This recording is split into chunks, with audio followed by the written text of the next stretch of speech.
salaamaaleykum mbokk yi seen télévision RTV mbégte contentement jàkkaarwaat ak yéen di leen présenter un nouveau format de votre émission Salon Navétane sur la Réalité TV la chaîne qui vous reflète. Alors Salon Navétane mooy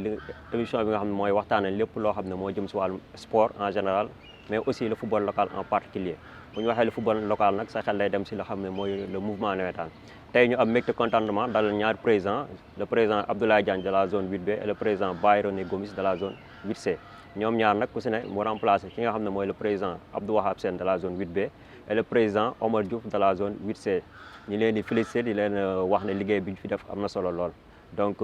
président Laye ñu ngi lay nuyu. merci Kane ñu ngi lay nuyu di nuyu mon frère René di nuyu les téléspectateurs de RTV tous les membres du comité directeur des deux zones. Vraiment di rafetlu cette émission et kontaan tey ñëw bokk ci émission bi. président ñu ngi lay fay président Baye-René Gomis. ñu ngi lay waaw Laye maa ngi lay fay di nuyu aussi tamit président Laye donc di nuyu waa Parcelles di nuyu téléspectateurs surtout yi nga xam ñu ñuy suivre à travers la RTV donc nuyu tout le mouvement navétane en l'occurrence donc di la jaajëfal ci présence bi nga xam ne ñëw nañ fi tey. alors président Baye-René Gomis président de la zone 8C des Parcelles Assainies alors bi nga yëgee nouvelle bi ba nan nga ko accueillir. bon contentement laa ko gën a kii ak contentement surtout ak fierté parce que bu ma nee fierté rek mooy ki ma wuutu mooy le président Omar donc mu nekkoon benn président boo xam ne sous son magistère dafa nekk benn président modèle bi nga xam ne dafa diriger zone 8C yóbbu ko benn niveau boo xam ne man tey su ma ko jëlee dafay nekk fierté nga jël benn challenge bëgg a yóbbu niveau bi aussi tamit kawe parce que da ko yóbbu niveau boo xam ne kenn ku ko jël aussi tamit mënoo ñàkk bañ a def li mu def parce que naam tey def na fi beaucoup de réalisation donc di ko ci jaajëfal ci loolu noonu mais à côté aussi tamit da ngay gis ne c'est le même bureau bi nga xam ñoo ko jàppale ba mu def yenn réalisation ba moom c'est le même bureau pratiquement c'est le même comité directeur ñoo ko composé dans son ensemble donc loolu dafay nekk benn fierté boo xam ne challenge lay nekk pour man pour ma relever défi boobu boo xam ne Omar yóbbu na niveau bi à un niveau quoi donc contentement laa ci gën a am ak fierté quoi. alors le président Abdoulaye Diagne bi nga yëgee ne yaay président zone 8B des Parcelles Assainies ban yëg-yëg nga am foofu noonu. merci Kane yëg-yëg bi mooy vraiment sentiment de fierté par rapport à cette confiance boo xam ne gars yi am nañ ko tous les membres du comité directeur am nañ ko en ma modeste personne. mais aussi tamit xam ne c'est un défi qui a relevé la zone 8B. en passant par Mor Sène Mamor Fall. Bass Ndiaye Moussa Sy là si c'est Siré Ndiaye Wahab Sène ba aujourd'hui à ma personne. Donc vu ces autres personnalités qui sont passées au niveau de la zone, ce sera un défi mais pas un défi personnel mais un défi de tout un comité directeur parce que tey ñoom ñëpp tey président yi fi jaar yëpp ils ont eu la possibilité de réussir leur mandat du ñoom au-delà de leur propre personne mais c'est le comité directeur qui les a accompagnés donc ñun muy man muy René c'est-à-dire que tey suñu mission mi ngi romb rek ci tey ci boppam si on a un comité directeur derrière nous bu ñu accompagner rek yéen bi dina oyof et je sais que par rapport aux comités directeurs qui sont derrière nous bu ñu demee ba wóoluñu ba jiital ñu je sais que tey ci boppam continuité boobu dina am pour ànd ak ñun jàppale ñu pour que challenge boobu ñu daal di koy mën a respecter tout en sachant que ne aujourd'hui comme ni ko René waxee ñi nga xam ne tey ñoom la ñu remplacer muy moom muy man am na fenn foo xam ne muy zone 8B ak zone 8C yóbbu nañ ko benn niveau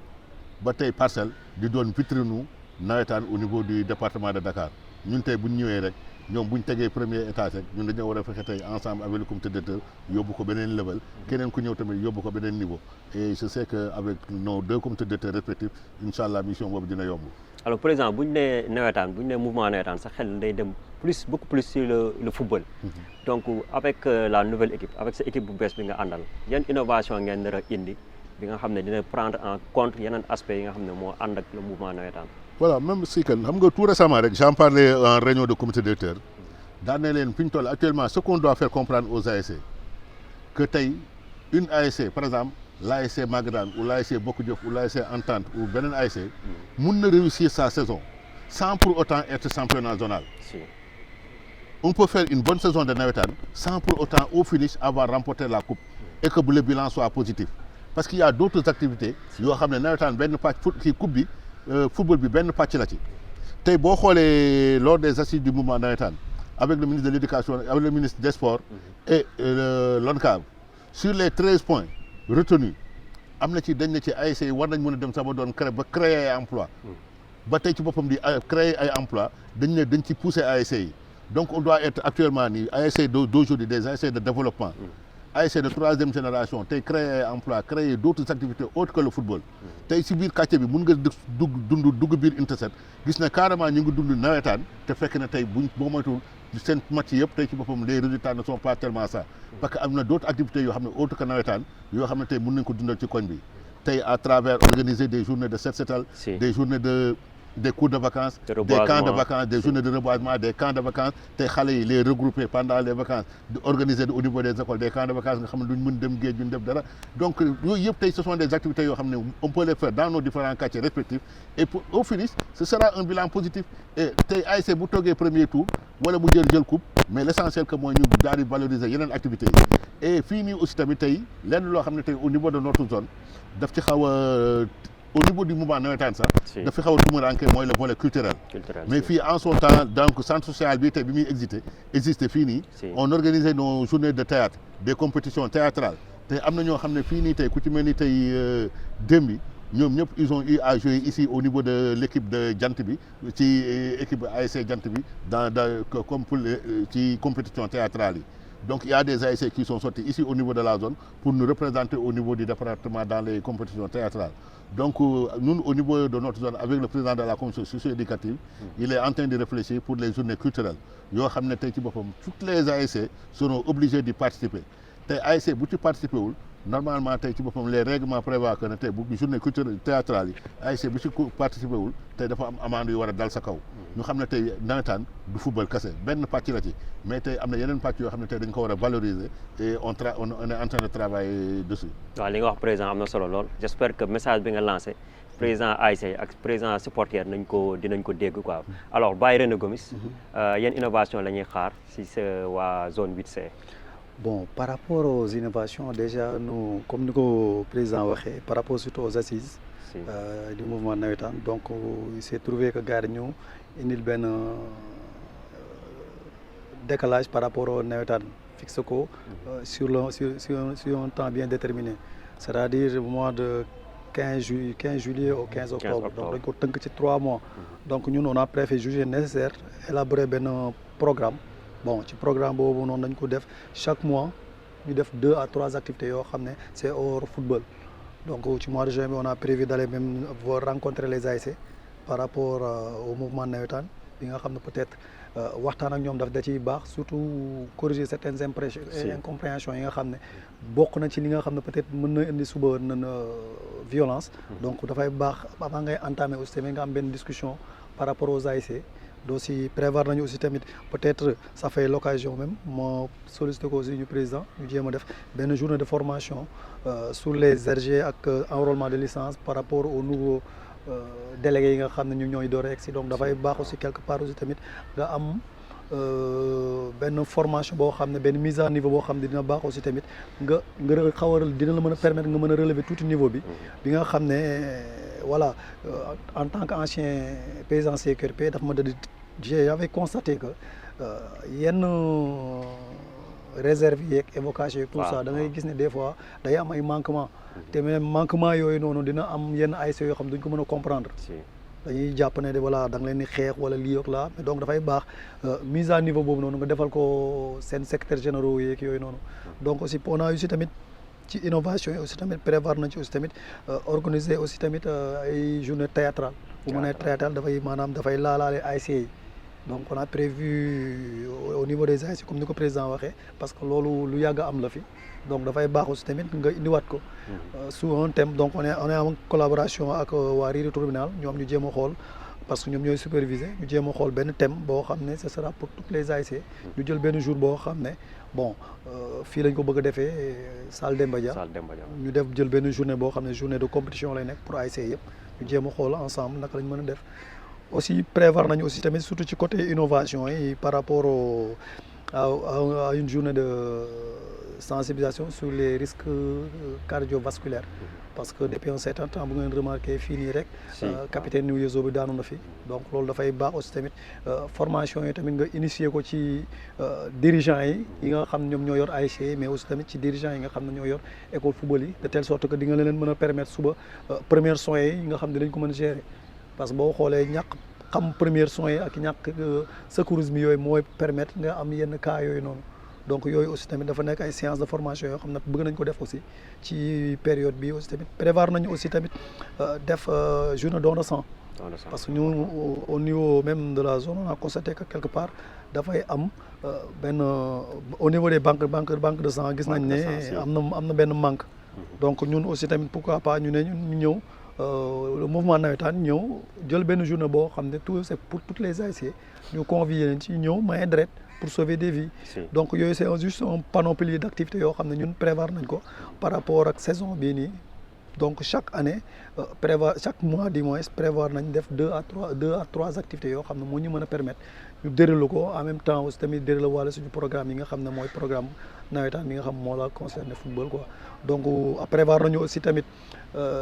ci mois d'octobre bi comme octobre rose la aussi def benn journée de consultation c'était la même chose convier ASC yëpp yi nga xam ne ñoo nekk de tout bord parce que ñun suñu particularité boo xoolee dafa nekk à cheval entre trois communes à savoir commune de Parcelles commune de Yoff ak commune de Patte d'Oie donc loolu yëpp dafa nekk benn ensemble boo xam ñun nañ ci bàyyi xel de telle sorte dañuy convier ASC yëpp parce que ñoom ñu ñëw aussi tamit dox activités yi nga xam ne sumb nañ ko aussi tamit ñu jéem xool si nañ ko diversifier au niveau de chaque commune pour que ku ci nekk aussi tamit mën ci sentir sa bopp mën a sentir ne carrément nawetaan bii nii daf ma concerné pour que ñu jéem a xool ensemble comment faire peut-être pour élaborer programme yooyu noonu quoi. alors Baye René li nga tënk ni si programme innovation ak le président Laye Diagne programme yi bëri na te les délais dafa xaw a tuuti 3 mois la 15 juillet 15 octobre alors naka ngeen bëgg a liggéeyee ba ngeen xam ne délais yi nga xam ne le ministre bi joxe na ko dañ ko mën respecté parce que boo seetloo lors des tirages au sort le président de l'ODCAV mi ngi si doon bàyyiloo nit ñi xel mais ñu def de telle sorte que délais yi ñu respecté ko nga xam ne ku si ne di nga mën a football sa final avant le 15 octobre donc lan ngeen prévoir si liggéey ba nga xam ne mettre benn travail de rigueur boo xam ne nañ mën a respecté délais yooyu. bon loolu bi mu amee juste man ak président su ma juumalee ak benn représentant ODCAV donc toog nañ dressé benn programme calendrier bu ñu mën a permettre ñu mën a étaler ko sur une période bien déterminée mooy maanaam ci 3 mois ñu fexe tout ñu mën ko respecter donc établir nañ benn programme ak calendrier boo xam ne moo ñu mën a permettre donc ñu mën a dérouler convenablement donc tout récemment rek le président Omar même bi nga xam ne mooy nekk représentant ODCAV créé na benn groupe interzone à savoir zone 8A zone 8B zone 8C pour ñu jéem a xool ñun ensemble naka la ñuy mën a coordonner suñu biir de telle sorte que du am chevauchement te délais yi nga xam ne kii nañu ko dañ ko mën a dérouler donc loolu moo nekkoon pratiquement boo xoolee délais yi nga xam ne peut-être imposé nañu ko aussi ñun de manière très rigoureux bàyyi nañ ci xel ne carrément ñun à notre niveau bon même activités yi sax dañ ko caler selon des dates bien précises reste maintenant à coordonner maintenant coordination boobu noonu du René rek la quoi mais c'est tout un benn comité directeur la benn bureau boo xam ne mii ne en place ku ci nekk aussi tamit par rapport ak commission bi ngay gérer wala par rapport ak li ngay gérer yow yaa koy gérer comme ça nga mën ko développer man je ne fais que juste coordonner donc loolu dinañu mën a permettre aussi tamit ñu mën a gérer li nga xam ne peut-être mooy calendrier d'activité yi quoi. alors président ñu ngi gis ne zone 8B am na ASC yu bëri yoo xam ne commencé nañ lancer seen démarrage des activités lu mel ni guy gi lu mel ni tool bi gis nañ ñu prévoir semaine prochaine pour lancer seen programme entraînement yi donc yan mesure la waa zone 8B jël pour respecter les délais de 3 mois. voilà merci encore comme ni nga ko waxee donc ni ko président René waxee bi ODCAV génnee par rapport ak li nga xam ne moom le ministre bi imposé donc ñun en tant que membre du mouvement navétane on peut que se plier à ça donc on a été très préventif daal di ñëw oote réunion ñu daal di toog les 2 zones avec le représentant de l'ODCAV bi nga xam ne ñoom tamit dañuy jouer fii ci stade bi et waa zone 8A biñ ñun on a eu à faire un calendrier bi ñu defar bu ci yàlla dafay jàmm si tout se passe normalement en fin septembre dina fekk la zone 8B la zone 8C la zone 8A et l'ODCAV ñëpp jeexal seen match de poule nga xam ne on aura entre le 1er et le 15 octobre rien que pour les finales defoon nañ ci toog ba defal calendrier boo xam ne tey lépp moom bu fekkee ne tey yàlla def na jàmm rek ñun en fin septembre zone yëpp dinañ pare seen match de poule li ciy des rek mooy finalu ak seen éliminatoire yi li ciy des rek mooy final yi entre le 1er et le 15 donc kale nañ loolu mais dafa am loo xam ne aussi tamit dépendre ci zone yi tey donc il y a la mise à disposition des stades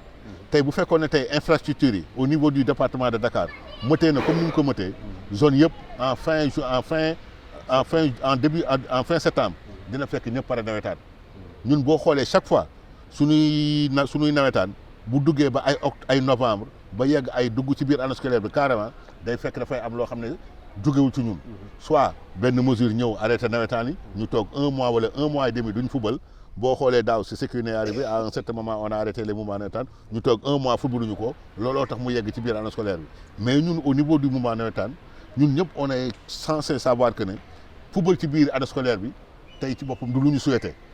parce que tey ñun ñëpp ku ci nekk tey ay borom kër lañ dañuy yore seen njaboot yore ay élèves yore ay ñëpp moi qui suis dans le milieu de l'éducation xam naa tey jour bu tey nawetaan année scolaire bi bu fu nawetaan amee nga daal di ñëw mun nga sax imposer élèves yi ñëw à ce que ku daw tey ku daw jàng boo ñëwee di nga def li mais même bu ñu nekkee biir classe sax la concentration qu'il faut duñ ko ci am seen xel bi yëpp ñu ngi ci tey yàlla na 17 heures jot ma wàcc automatiquement daal di replier ci terrain municipal bi pour dem seetaani sama équipe et ça aussi tamit ñu ñëpp jaar nañ ci nekk nañ xale xam nañ nawetaan tey ni muy def ci jeunes yi donc football ci biir année scolaire bi du luñ bëgg bu doon suñ sago comme ni ko gars yi ni ko tëralee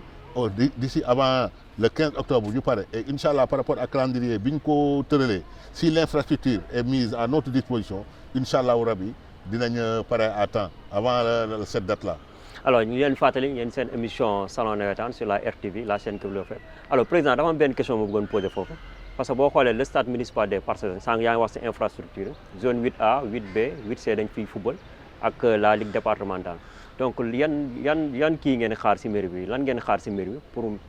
comme li nga ko wax nii rek disposition stade bi mën a nekk ci yéen ba nga xam ne d'ici juin dina fekk match yëpp jeex ñu préparer ci octobre pour dugg ci finale yi. Voilà, comme nous, ça veut dire que par rapport avec la mairie, on n'a jamais eu de problème pour le stade. Chaque fois que le championnat est la mairie a toujours mis le stade à la disposition des zones.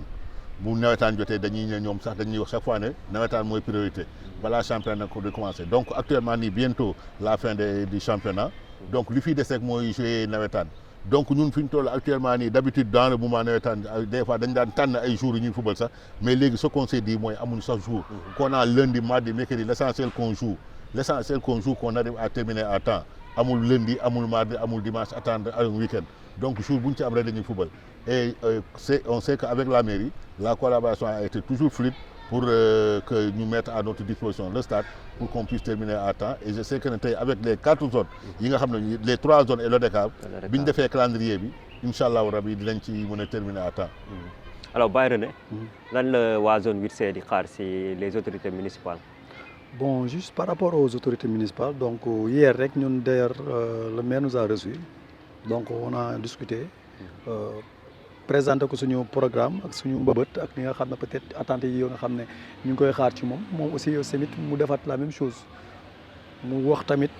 ay soucis ay inquiétudes tam te boo xoolee inquiétude bi ci ëpp mooy ñun pratique mooy suñu principal inquiétude mooy surtout aspect bi nga xam ne mooy aspect bi nga xam ne moo concerné violence bi am ci football bi. Donc waxtaan nañ par rapport à ça, par rapport surtout à la mise à disposition même du stade. Il est même parti au-delà parce qu'il est même prêt à nous mettre à la disposition le salle Demba Dia et d'autres choses. Donc toog nañu waxtaan ak moom par rapport au stade. Donc comme ni ko président waxee rek calendrier bi nga xam ne élaboré nañ ko moom moo ñuy permettre tey je pense bien amul lundi mardi mercredi comme ni mu ko waxee. dañuy ñëw rek dérouler. Donc di ñaan peut-être ci période nawetaan bi aussi tamit bu mu am yeneen activités yoo xam ne peut-être dina mën a indi ay blocage par rapport yi nga xam ne ñun programmé nañ koy ba suñu mouvement nawetaan bi quoi. alors fi nga dugg sànq yaa ngi wax ci la violence donc bu ñu paree suñu émission te dugg ñu côté boobu parce que dañu seetlu bu xeex amee après dañuy aj zone bi wala ñu aj mouvement nawetaan ci département Dakar. donc yan mesure la waa zone 8C jël. pour mën a sensibiliser supporters ñu mën a wàññi violence bi au niveau des stades mais aussi comme le cas à la zone 8C ñu bañ a bàyyi ba ñibbi si koñ bi di xeex foofu yan mesures ngeen prévoir pour loolu. Bon par rapport aux mesures bon wax naa la ko tout juste par rapport li nga xam ne moo nekkoon suñu programme. Bon dem waxtaan ak ASC yi donc bu ñu nee waxtaan ak ASC yi mooy bureau bi déjà mais aussi tamit supporters yi bi nga xam ñoom ñoo ñëw seetaan parce que dafay baax aussi tamit mooy li ma la wax rek nga am benn mise à niveau supporters yi ASC bi ak zone bi naam ñun ñooy acteurs yi mais aussi tamit mënuñu jël ay décisions yoo xam ne ñoom aussi nga xam ne ay acteurs lañ bokk ci mouvement nawetaan bi aussi mënoo leen ci génne donc dans un premier temps aussi tamit dafay baax ñu dem waxtaan ak ñoom par rapport li nga xam ne mooy violence bi gangréné pratiquement ñun ñi ñëpp toute la population parcelloise d'ailleurs moo nekk inquiétude du maire parce que boo xoolee première inquiétude am sax boo xoolee loolu la muy violence bi parce que boo xoolee toute population yi chaque fois ñooy ñëw ci moom di ñëw par rapport ak seen oto yi ñuy toj ak seen baies vitrées yi ñuy taj ak yooyu yëpp donc loolu dafa laaj benn sensibilisation boo xam ne ñun à notre niveau benn sensibilisation en permanence lañ koy nar a def aussi d'ailleurs sax le 21 sax d'ailleurs on est en train de faire benn caravane boo xam ne ñu nag waa UMCA ak waa zone 8B 8C ñoo koy def pour sensibiliser nit ñi sur la violence surtout bi nga xam ne moom mooy maître mot bi parce que boo xoolee aussi tamit lii indi violence bi bari na ci yoo xam ne sax mën nga ne du supporter u ASC yi mais dafa am ci ñoo xam ne dañ ciy rax ñoom loolu lañ mooy seen gagne-pain loolu la ñuy xaar match ji jeex ñu dem def simol pratiquement ñooñu booy xool bokkuñu ci mouvement nawetaan bi maintenant nag reste à savoir naka ñooñu nan nga leen di gérer surtout ci côté aussi tamit nawetaan bi aussi tamit prévoir nañu aussi tamit depuis daaw lañ ko commencé expérimenter tracé benn itinéraire bi nga xam ne ASC yëpp ku ci nekk foofu ngay jaar nga xam ne du ñu mën a am benn brassage parce que aussi tamit boo nee du ñu daje rek daa fekk peut-être nekkul ay match derby donc match derby yooyu pour éviter ko nag da ngay tracé benn itinéraire boobu noonu dañ ci bëgg en collaboration ak sous-préfet ak police ñu xool ensemble naka lañ mënee résoudre problème mu violence boobu naam gaa mënuñ ko résoudre mënuñ ko dindi complètement mais dafay baax aussi tamit nga réduire ko au maximum nag loolu nag dafa laaj benn communication dafa laaj benn sensibilisation surtout te ci sensibilisation boobu ren ñun dañ ci taxaw temm pour fexe tout violence boobu noonu mu mën a deñ quoi. waaw li nga wax am na solo donc président dañoo gis ne zone 8B dafa bëri ay derby y a trop de derby à la zone 8B donc yan mesure la waa zone 8B jël pour éviter li nga xam ne moom mooy violence bi. Voilà, merci Kane. Comme nous l'avons dit, je dis que même au-delà même de la zone 8B, la sensibilisation doit se faire de manière collégiale. De manière collégiale, moi, tout peut être nickel au niveau d'une zone, mais les perturbations dans une autre zone peuvent impacter sur une zone. Parce que dans une zone, il y a une violence un peu, le préfet gagne arrêter le mouvement. Tu fais que la zone B commence à se donc ce qui veut dire que la zone où moom seen lëj-lëj boobu mun na impacté ci ñeneen donc sensibilisation bi dañ ko war a def de manière très collégiale comme ni ko René waxee léegi fi ñu toll avec IMCA on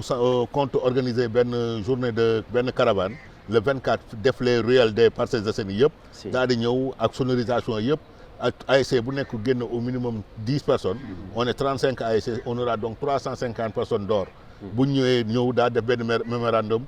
indi ko déposer ko au niveau de la mairie jël beneen bi yóbbu au niveau du sous-préfet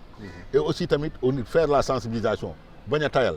comme ni ko René waxee ñun au niveau de notre comité directeur on a décidé avant de démarrer la saison de rencontrer tous les comités directeurs de toutes les ASC waxtaan ak ñoom même s'il y a lieu au niveau des groupes des supporters créer un groupe de WhatsApp entre ñoom mu am benn brassage boo xam ne dañ fay tase di waxtaan seen biir xëy na loolu la fekk mu am benn jege bi seen biir dina wàññi lu bëri ci violence yi mais aussi tamit comme tey niñ ñee Renaissance exemple je donne Renaissance championnat régional mu am benn luñ ko jegleel ci championnat régional boobu l'ASC aussi tamit qui se fera remarquer le plus par son bon comportement par son fair play kooku tamit pour mu doon war na doon loo xam ne tamit quelque chose de motivant boo xam ne ëllëg dañ ko koy jox aussi tamit du même côté tamit ASC bi nga xam ne aussi tamit ils se feront remarquer par leur violence par des actes de vandalisme que les zones n'hésitent pas à les sanctionner et côté boobu zones yi fi ñu toll ñaari zones yëpp de manière collégiale dañ ci taxaw ne ren moom vraiment on sera très très exigeant sur ce côté là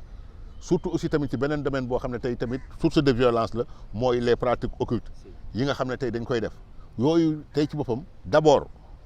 si on applique carrément les textes à la lettre am na ci ASC yu bëri fii nii tey bu ñu fubalee benn match ñaari match waruñu yeggale seeni saison parce que quoi qu'on puisse dire am na lu bëri loo xam ne day xaw fii suñu stade yi nawetaan da koy tere en son article 56 pratique occulte si biir terrain bi et aux alentours même du stade dañ ko tere mais fii nii ñun dañuy fubal nga gis xorom ci biir saafara yi ci biir comme des fois sax yenn pratique yoo xam ne sax moo raw làmb et te li ci bëri nag li ci bëri sax ça n'a rien à voir avec le match des fois la personne même qui gère le volet mystique moom ci boppam moo ciy boole sax lu ci bokkul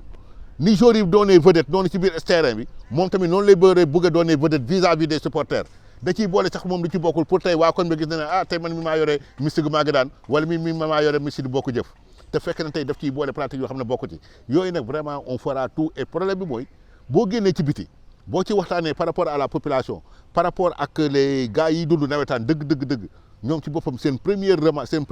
kii suggestion bi ñu lay def mooy ces choses là qui se passent au niveau du stade donc tey yooyu ñaari zones yëpp bu ñu fexee ba éradiquer ko tey dañuy fekk si sax par rapport à la population lii nga xam ne tey bëgg nañ ko te tey yooyu mooy doon première source de violence yi parce que tey match bi bala moo commencé waa tribune bi xale yu ndaw yi nekk ci tribune bi gis ay magum jëmm ay kilifa nekk ci biir terrain bi di dóorante di nga ko fi takk doo ko fi takk donc loolu tey source d'incitation la par rapport ak xale yi nekk ci tribune bi donc d'abord ci stade bi lay commencé dem ci biir kaw tribune bi bu ñu gisee joueurs yi di dóorante di nga fi jaar doo fi jaar mais loolu tey ci boppam booy nekk ci kaw tribune ñu ñoo leen incité à cette violence là donc côté boobu tamit il faudra qu'on y veille carrément ba ces choses là qu'on les éradique dans notre mouvement mu wóor nañu tey lépp looy def da nga koy defee sa biir kër bu ñu ñëwee fii football la